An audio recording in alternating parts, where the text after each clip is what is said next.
تصدي مهم جدا في مصير كأس تونس، لأنه مباشرة بعد هذا المجال لعرض كروي بتوقيع الزبير السيفي.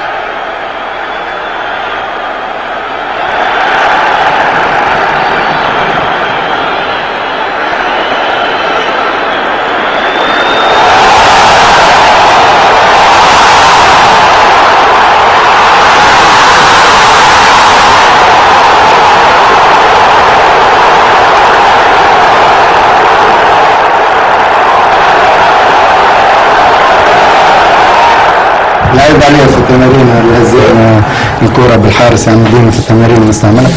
اليوم حق على في البداية ما خممتش، لقيت روحي كل مرة نخرج شوية للحارس والمدافعين، جات الحمد لله يا ربي قربت، اخترت اني باش نرفع الكرة بالحارس ومشيت كما حب، الحمد لله يا ربي. مبدع النادي الصفاقسي كما شاهدتم يتجاوز عصام جمعة، زياد التريكي وجوهر المنيري. 30 عام في مارس القادم الزبير السيفي يصنع حدث كبير جدا. استقبال جيد، مراوغات متتالية، والنهاية برفع الكرة 2-0.